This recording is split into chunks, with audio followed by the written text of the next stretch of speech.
What are you addicted to that is perfectly legal?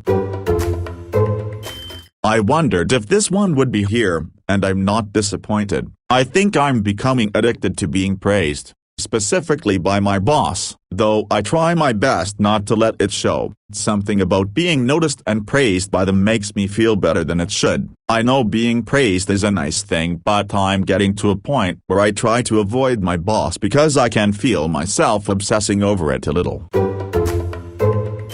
Ever use one of those ear rinse squeeze ball things? They're about $5 at the pharmacy. You fill it with warm water and squeeze and it flushes out your ear. As a fellow cotton swab addict, I suggest about 10 flushes on each side and you might be shocked and awed by what comes out. Edit: https://www.amazon.co/30 ml earwax remover cleaner adults/DP/B07RQ83441. That's what I use. Sorry, more than I remembered, but looks like others are posting kits that are a little more advanced. I might have to level up. Edit 2. A couple points people keep asking. The water should be quite warm, but not hot. You could keep warming it up each successive rinse, but definitely don't start with cold water. Also, don't squeeze crazy hard, same thing as with the temp. Start gently and ramp it up.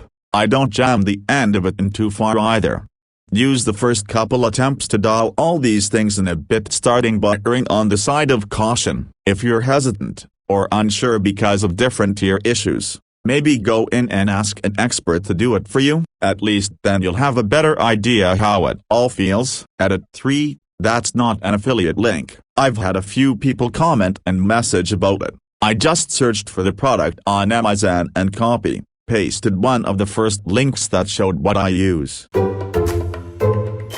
I love Beat Saber. When it first released, I was grinding it all day and saw that my world placement was decreasing by a lot each day. I decided to see how far I could get and ended up getting just under 200 in the world. Felt really good at the game, and then I saw what the top people are doing. I don't even know how they move their hands that fast. People like Rog do that play levels so hard you can't even put a difficulty on it, so it's just expert plus absolutely amaze me.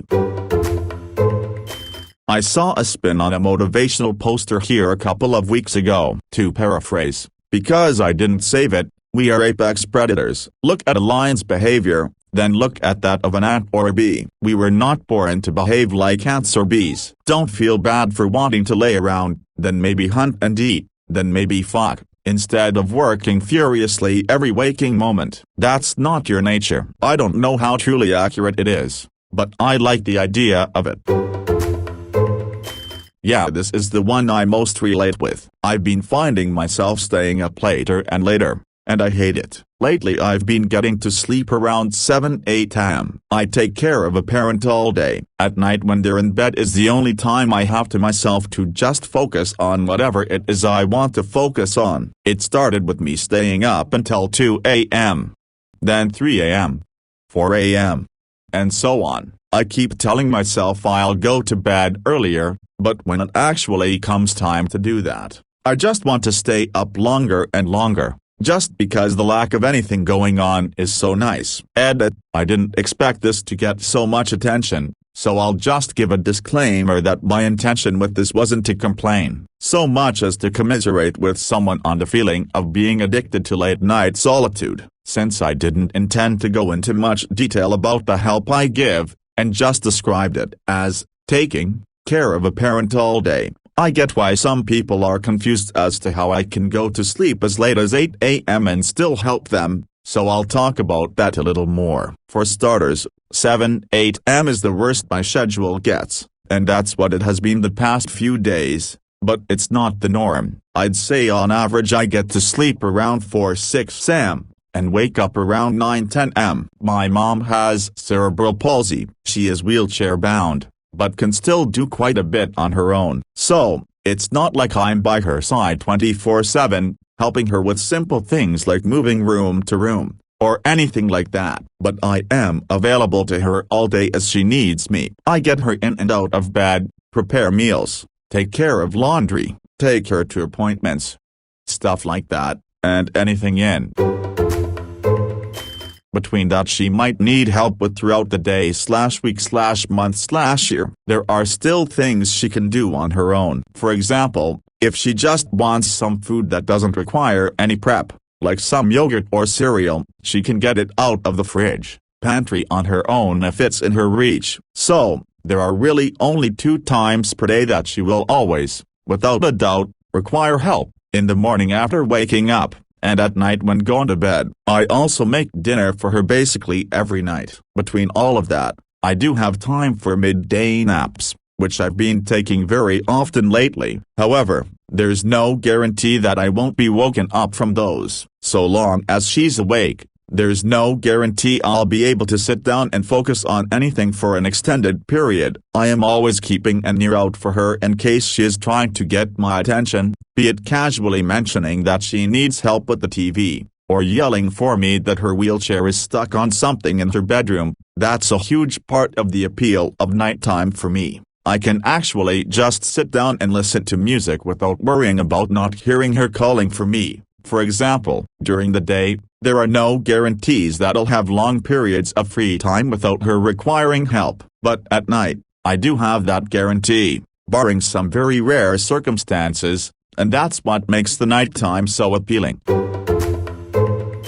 Takeaway delivery, to the point that I'm angry while choosing my order and eating it. I think I have a genuine problem. Edit to address some common themes.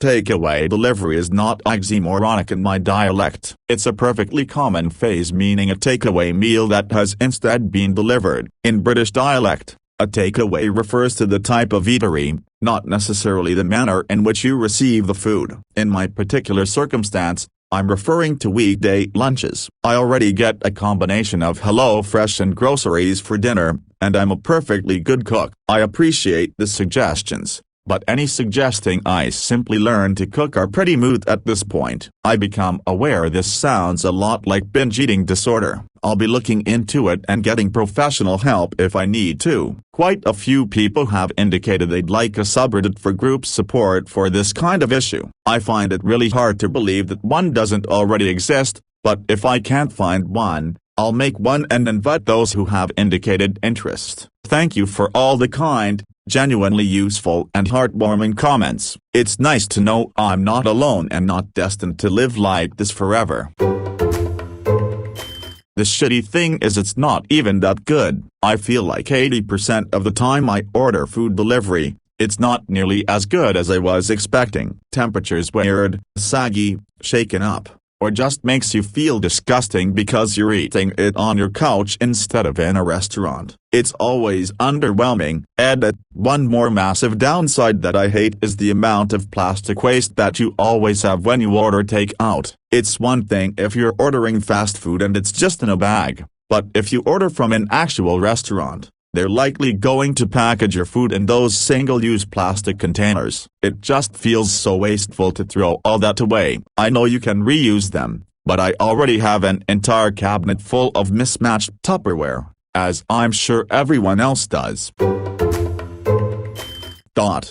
Houseplants. I have so many houseplants that when friends who haven't been over before come over, I get a lot of faces, followed by intense questioning. Short version summation: it takes a whole day to check and water everyone. I use 16 gallons of water a week. No, not everyone is watered every week. Yes, I've killed a lot while learning how to houseplant. I'd for sure but close to 400 most likely. Oops. Tried to edit and failed the first time. Edit. I know you're all so curious and want to see, but I'm kind of terrified to post photos of my home here. Some DMs have called me a hoarder, some have called me the reason that plant poaching is taking a toll on native jungles. Some have even accused me of being the reason that the fresh water in their areas are low. One person even went out of their way to DM me to tell me that the environment would be better off if I killed myself. And those people are the reason I've chosen plants. They don't talk back and they don't have negative juju. A couple weeks ago my friend who lives in my hometown dropped off 2 packages of gummy bears at my mom's work as a gift for me. My mom brought them to me last weekend, so I opened the first package the other night and enjoyed part of it, then decided to save the rest for later. 2 nights ago I grabbed the remainder of the package to enjoy as a late-night sweet treat. I had only left myself 3 damn gummy bears. 3. So disappointing. Luckily I had another whole package left. Spending money. That doesn't mean I have a whole lot of money to spend. I just can't seem to stop looking at store apps or yard sales or going out to eat when I don't need to. My wife reins me in for a lot of it, but I impulse buy shit I absolutely don't need all the time. Maybe it's more of an impulse control problem, but it typically always involves money. For example, I bought custom eye contacts based off the Rinnegan and another Mange-Q Sharingan from the show Naruto. I'm 33. I used to be like this. Now when I'm on store apps or websites, I put what I like in the basket, then just close down the app or website after a while. It sort of scratches the itch of picking some cool things and seeing how much they are, but then after I've closed the page, I usually forget all about them. If I don't forget and find myself a week later thinking, I really do need some new trainers, these ones have a hole in and rain today really prove that, then I'll go back and get some new ones. Another thing by doing that, the websites often send you a discount code if you leave things in the basket and don't buy them, for those stores you have accounts with anyway. My friend calls them thought chips. Once I went a whole week basically only eating them and I swear my teeth felt like they were going to fall out of my mouth. That's how bad they made my gums hurt. Also, there's a girl somewhere in the Southwest who made an art exhibit dedicated to Flamin' Hot Cheetos, and she was talking about how she had to get her stomach pumped once from eating too many, and she still eats them. And when I read that, I couldn't even judge her because I know in my heart I would do the same thing. They hurt so good. Dog collars and dog gear. I have one dog and like 120 plus fancy collars for her. I had to unflow collar makers because I can't stop myself from overbuying sometimes somehow, but it makes me happy and I never have gone broke over it. I just know I look insane with that many collars, leashes, bandana, etc. Wow, this comment got more attention than I thought. Here's Willow in some of her fancy collars for y'all to enjoy. http://imgur.com/gallery/xpsif40. And thanks for the award. Diet Coca-Cola is the only thing I need in terms of food, drinks. I drink 1 to 2 cans a day because it's not cheap and I so look forward to the late morning post-workout and evening Coke. Needs to be a can though, I swear the stuff from plastic bottles fucks with the taste. The best thing is glass bottles, but I haven't seen those around here in ages. While I'm a pretty picky and monotonous eater, yeah, autism, and I can get slightly upset when any of my foods aren't here. Nothing matches the drama llama I become if there's no Diet Coca-Cola and I can't go get it. Thankfully I'm the only one who drinks it in the house. Naps. I can take 2-3 a day and then go to bed before 9 p.m. ETA. Yes, I do have severe chronic depression. How can you tell? Smile. That's a lot of the issue. I'm on 4 different classes of antidepressants as well, all of which can cause drowsiness. That said, I was a sleepaholic long before I was getting treatment. I'm also on hormonal birth control, which can be a bitch as well for sleepiness. Also diagnosed migraine disorder, hypersensitive nervous system. Migraine naps do represent a decent portion of my naps. I have had a ton of blood work done and have asked about my thyroid. I've always been told it's normal, but I'm still skeptical. Yes, I take a multivitamin. Smile. I also eat fairly well, could be better, but small meals 5-6 times a day help. Big meals feel like taking an Ambien. Have not been tested for narcolepsy. I definitely should be looking into that. Thanks for the suggestion. Sorry for the long edit, I know it's annoying as hell, but question for all the people suggesting PAP. I sleep like a rock at night, no snoring or breathing issues. I do talk in my sleep. Could it still be possible to have sleep apnea without all the classic symptoms? Y'all have convinced me to get the sleep study and another metabolic panel. fast food. With delivery, it's dumb how addicting, easy, rewarding the lack of effort it is. It gets to the point that I get home from work, with time to cook, with food on the fridge to prepare, look at the kitchen and feel myself deflate and all strength leave my body. What's one more delivery? It drains me physically, mentally, and monetarily. Yet it's completely legal, advertised, encouraged. Was never like that until 2 years after living in a house by myself. It's gotten to the point that I prefer to drive 40 minutes to my parents' house just to eat a proper home-cooked meal. I'm sure they appreciate the visits, but I bet they think I'm do it because I'm overworked. I am, but that's not the reason, and have no time to cook. Cooking by yourself, for yourself does kinda suck. With prep, cooking, and cleanup it's usually an hour of effort for 10 minutes of eating. Try switching to meal prep style cooking where you make enough food for a week. The level of effort doesn't really change but the amount of home-cooked meals goes way up. Try cooking with or for someone else. It's more emotionally rewarding. I'm sure your parents would love to be invited to dinner at your place once a month.